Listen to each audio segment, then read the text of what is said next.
Dame un abrazo, cousa que non faço. Dame un beixiño, cousa que non dou. Dame un abrazo, cousa que non faço. Dame un beixiño e xe dou e dou.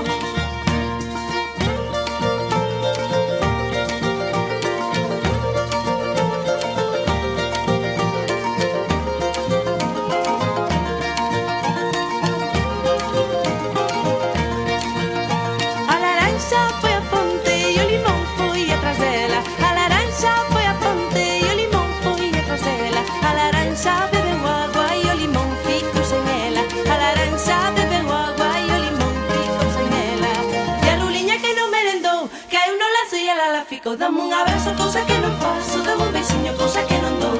Dame un abrazo, cousa que non faço. Dame un beixiño, cousa que non dou.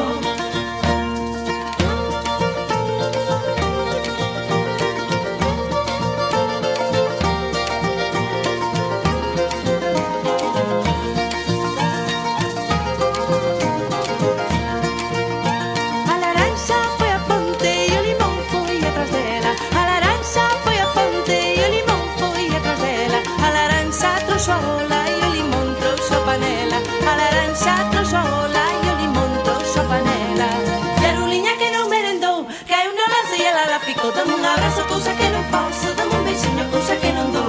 Dame un abrazo, cousa que non faço. Dame un beixiño, cousa que non dou. Dame un abrazo, cousa que non faço. Dame un beixiño, cousa que non dou. Dame un abrazo, cousa que non faço. Dame un beixiño. Hola, boas tardes a todas e a todos. Quería agradecervos. Boas tardes a todas e a todos. Quería agradecervos hoxe a asistencia aquí. O primeiro queríamos desculpar que non este neste momento Valentín, o alcalde e presidente da Diputación. En principio ia estar, é posible que igual chegue un poquinho tarde, pero bueno, por motivos de última hora non pode estar neste momento, así que saibades que pedía eso. Hoxe estamos aquí para presentar os cadernos de caza, pero antes de nada eu quería agradecer públicamente no nome do Concello e daros unos parabéns a esta fundación, porque hai pouco recibistes un premio, o premio que ven da Asociación de Amigos dos Museos de Galicia, o premio Pedra do Destino 2019, co cal eu penso que xa pon de manifesto a importancia que ten que teñamos aquí este museo, un museo que naceu gracias a ti, José María, fiche recopilando todas estas pezas que poñen en valor as nosas tradicións, a nosa cultura, restauradas, a maioría delas, como podedes ver, e gracias a esa labor, hoxe podemos estar aquí podendas visionar como se están aquí expostas e ao mesmo tempo temos a posibilidade de coñecer un pouquiño mellor o contido de algúns cadernos, en este caso como é hoxe, cos que fan referencia ao mundo da caza, a caza que hai anos que se practicaba na nosa vila ou en próximas localidades. Co cal, eu, como de caza entendo máis ben pouco, vou deixar a José María, que é o experto, como xa digo, foi quen foi recopilando todos estes cadernos, e será que nos explique un poquinho mellor todo o que se atopa dentro deles. Moitas gracias e deixo-vos con...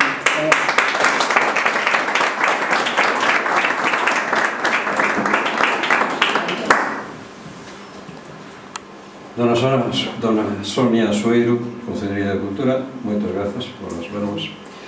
Miñas donas e meus señores, vos serán, e moitas grazas por estaros aquí na presentación deste primeiro caderno do Museo Etnográfico Monte Casado. Se me permiten, o primeiro que quixera facer é ser agradecido e dar as grazas á Diputación pola súa colaboración para poder editar este primeiro número.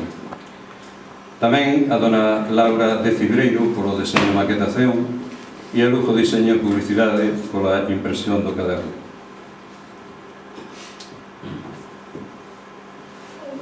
E por último, un agradecemento moi especial e agarimoso para unha persoa moi especial para min, pois é o único vínculo vivo que teño con meu pai, e cando falo de vínculo vivo refírome a seu irmán, que ten moitas cousas en común con el, feitos, xestos, frases, forma de ser, que me lembran a meu pai. E refírome a meu tío, don Germán López Ledo, ao que quero darlle as grazas. Contaba con el hoxe aquí, pero bueno, por motivos que non puido vir. Primeiro, por ser como é, moi boa persoa. Segundo, por ser meu tío e exercer como tal, sempre con vos consellos e sempre contándome lembranzas. E terceiro, pola súa axuda para recuperar vellos métodos de caza, pois grazas a él puiden explicar algúns deles e tamén debuxarlos. Moitas grazas, hermano. Sinxelo, humilde, sen pretensións, mas coido que é importante, principalmente polo segundo e terceiro puntos que a continuación vou vos comentar. Ben, por que collen este tema da caza para o primeiro número dos cadernos do museo? Pois por varios. Primeiro, por ser un tema familiar. A miña familia paterna foron cazadores dende varias xeracións. É dicir, vai nos xenes, non? Na xenética. Segundo, por ser un tema pouco ou nada tratado a nivel municipal, pois descoñezo que haxa ningún estudio relativo ao tema. Terceiro, por dar a coñecer uns métodos de caza que viñeron practicándose dende tempos inmemoriais e que xa están case esquecidos. E cuarto, porque dentro do museo hai unha sección dedicada á caza. Non quero entrar na polémica actual de si caza sí ou caza non, porque sería meterse en camiños casi sin saída. Non é o meu objetivo. Personalmente, fixen os meus comenzos na caza e tempo por aquelo da transmisión xenética e tamén pola transmisión da escopeta que me pasou meu pai. E hai tempo que o deixei por un racionamento personal que non vou explicar tampouco. Penso que o da caza é un tema, como digo, persoal e non quero entrar nesa polémica. Interésame máis afondar na cultura da caza, nos aspectos propios do noso pasado contés. Como era a caza, que animais se cazaban, que métodos se empregaban, como eran esos métodos, que cultura material e inmaterial nos queda alrededor da caza. Eso que máis me interesa. Este é o contido principal deste primeiro número, que agardo que vos guste e que veñan moitos máis números. Pois coido que un bo xeito de poñer a nosa identidade contesa en valor, dándoa a coñecer e transmitíndoa ás novas xeracións para que formen parte da súa historia. O contido está distribuído nun lineal onde se explican os motivos que acabo de expoñer e despois veñen uns aspectos xerais da caza onde se abordan, por exemplo, aspectos como a caza na prehistoria. Aquí sabedes que nas pontes houbo achalegos prehistóricos, concretamente aí tedes dous. O primeiro é da Vilavella, onde aparece tamén o vaso campaniforme, e o segundo é da Veiga dos Mouros. Entón, esta era unha zona habitada na prehistoria, ou polo menos por onde pasaban os habitantes desta zona naquela época, onde cazaban. Isto era unha foxa, un val, entón é de supoñer que houvese caza tamén nel. Despois, outro aspecto que abordo tamén é a caza como complemento alimenticio. É dicir, ata o pasado século, a caza era un complemento. En anos de fame, si se podía cazar e se podía pescar, pois había un complemento alimenticio moi importante a hora de sentarse á mesa. Outros aspectos son costumes de caza, como por exemplo, que se están perdendo tamén. Entón é un pouco rememorar, recordar todo isto. Cando se mataba, por exemplo, un lobo ou un raposo, é dicir, as alimañas que facían daño, a partida ou cuadrilla de cazadores iba de aldea en aldea pola zona de actuación desas alimañas e sabedes que como recompensa por telas matado lle daban ovos, lle daban manteiga, ou lles poñían o café, en fin, convidábamos de alguna forma. Pois esos costumes estánse perdendo, xa se perderon. Despois había outra parte importante que penso que Antes, cando falei da xenética na caza, antiguamente, na prehistoria, non só se cazaba, tamén se recolectaba. Pois eso tamén quedou na xenética dos cazadores. Eu recordo, por exemplo, que meu pai, cando iba de caza, aparte de traer algunha perdiz, algún conexo, pois no morral traía abelás, traía castañas, en fin, no outono, os froitos do outono.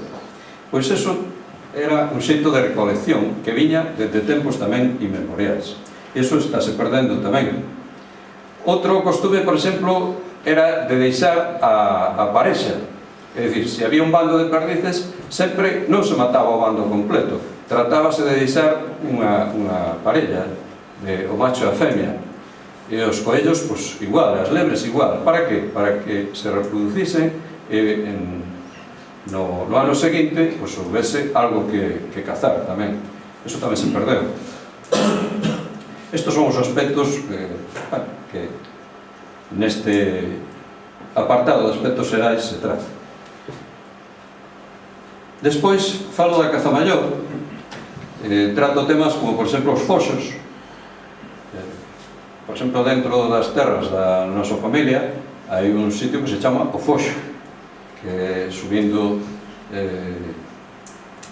cara ao repetidor, por aí arriba. Bueno, non, para outro lado, para a Cariza, creo que. Vale. O Foxo, pois, era onde se cazaba o lobo. E había foxo, pois, como tedes aquí, de pedra ou de terra.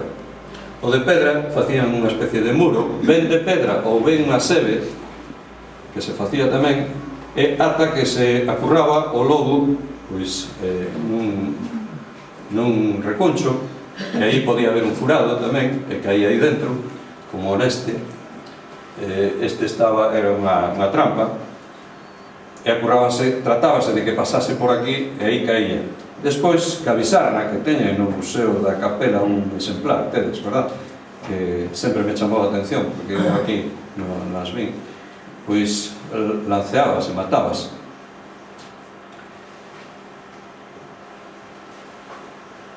Despois tamén falo tamén dos métodos de caza, a parte deste, algún máis. Falase tamén das especies que se cazaban: o porco bravo, o corzo, o cervo, o lince, o lobo, o gato montés, a sineta, o raposo, porque había... Eso era a caza maior. Despois da caza menor, os seus correspondentes tipos, a caza de pelo e a caza de pluma, porque había esa diferencia tamén, e os métodos, os lazos, aí tedes o lazo dun cabo, de 2 cabos, e estos eran para os paxaros, para as aves. Había a caza con reclamo vivo, ou tamén a caza con reclamo artificial. Eu lembro que meu pai, meu tío, se estivera aquí, o faría, o sonido da perdiz ca boca e cas mans. Falo tamén, pois, dentro da caza menor, do panterlo e do ichó. O panterlo é este, unha trampa. Aquí poñías unhos graos, logo levaba un cordón, había que ocultarse. Cando viña a comer e metíanse debaixo, tirábase polo cordón, quedaban collidos. Os panterlos tamén se facían con cestos, con caixas e con cuncas incluso. E logo había o de chanta, que isto era un pouco máis sofisticado. Xa non había que tirar polo cordón, poñías o cebo, cando iban a tocar o cebo caía a chanta, caían dentro do furado. Logo ven o ichó, que era para as perdices principalmente. Entón levan unhas portas, unhas trapelas, que abren cara dentro e cara a parte de arriba cerran. Entón, cando poñese graos por onde pasaban, isto ocultábase un pouco no terreo, e cando viñan por aí as perdices, iban comendo os graos, cando se pousaban en riba, caían dentro e collíanse. Moitas veces non eran perdices, eran corvos, eran pécaras, eran pombos, pero bueno, todo válido. En anos de fame, todo vale.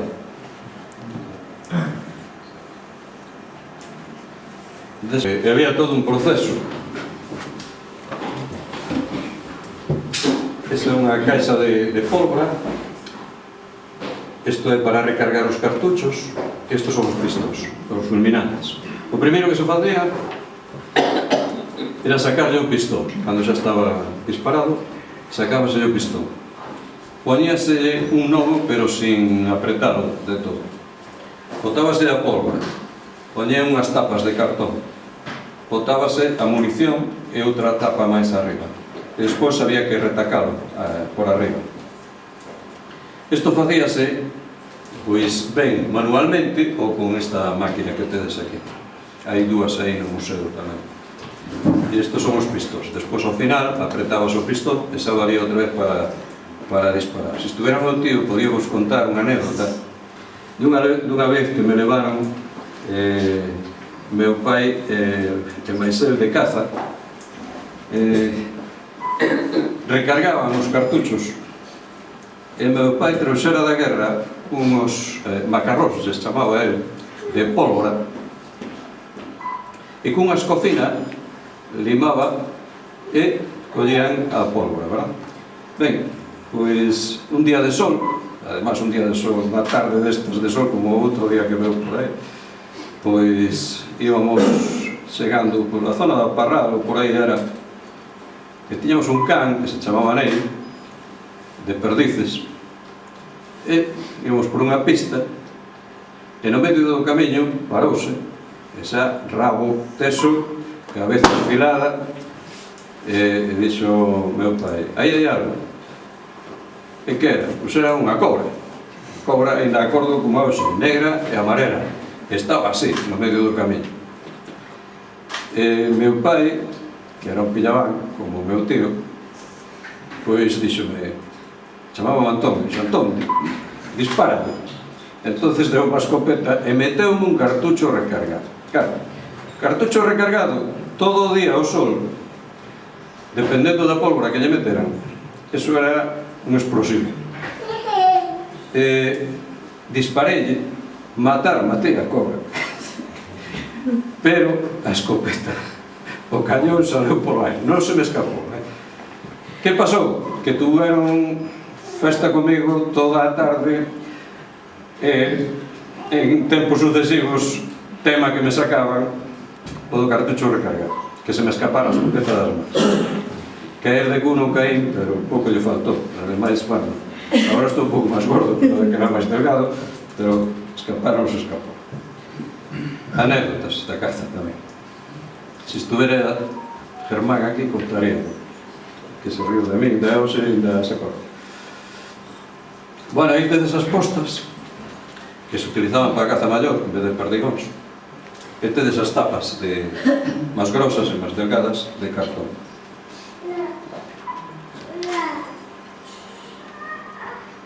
Despois, outro tipo de caza era dos ratos. Sabedes que ratos había moitísimos. Entón, utilizaban as rateiras. A primeira é unha rateira normal, tradicional. A segunda trouxo a un compañeiro, Eladio, compañeiro do colexio, de Lalín. Eso é cerna pura, levántase, póselle o cebo debaixo, cae e aplasta. Este é o mesmo sistema, o que pasa é que ten unha lousa de peso. Entón tamén se erguía, poñese o cebo, cando o rato entraba, tiraba por ele e caía todo en riba, aplastaba. Esta outra colle os vivos, había que matalos despois. Este leva aquí o sistema, leva un arame aquí, está enganchado o cebo, cando entra o rato, tira por ele, cerraselle, queda dentro vivo. E despois había que matalos. Para matalos, botábase nun pío de auga, afogábanse ou algo así.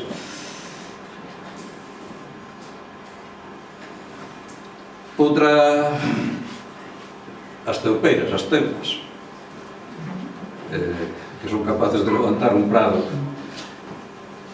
Iso leva unha chapeña que se mete aí, iso ábrese, prétase pola parte de arriba, ábrese, e cando a teupa pasa por aquí toca a chapa e cerrase e queda atrapada.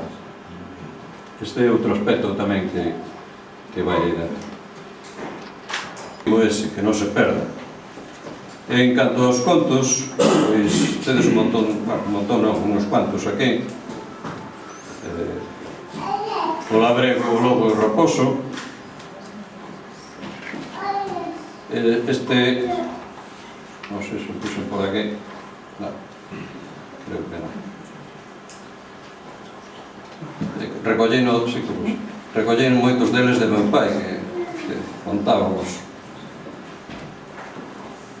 Despois tedes o raposo e a pega, o conto da caza, o desterro, o tatexo e o retic.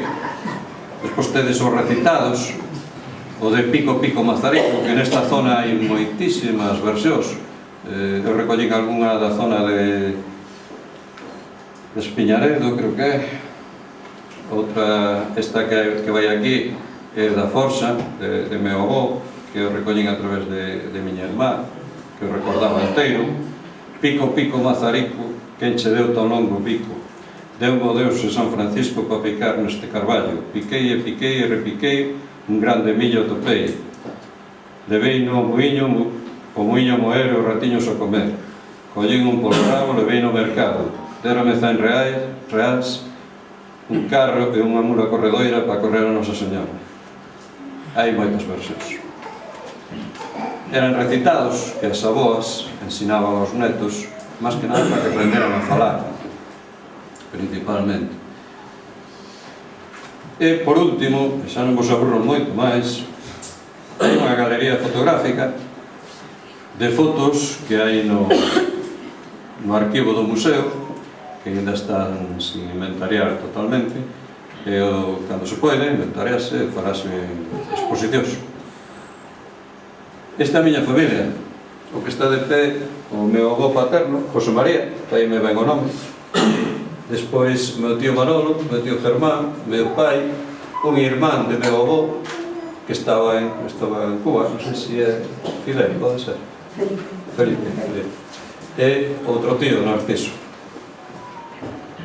Este meu primo Manolo, e dos cas, esta é a cadela que tiñamos na casa cando era pequeno, Chita, por iso me acordo dele.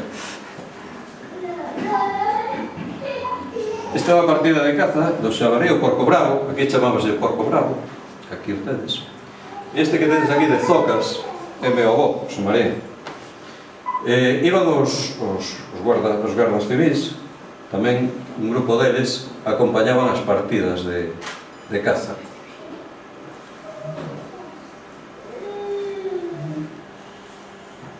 Ese é un lobo, se teño aquí donde é, así de memoria, pois creo que anda por aquí.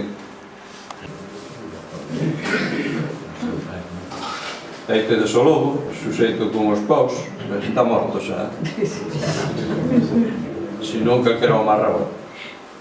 Deste primeiro caderno, non quero tampouco aburrirvos.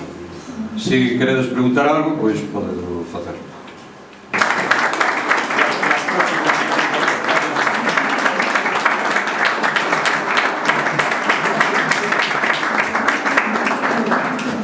Espero que o leades, porque tratei de non aburrirvos moito, porque prefiero que se lea. Prefiero que se lea. Máis que nada. Como?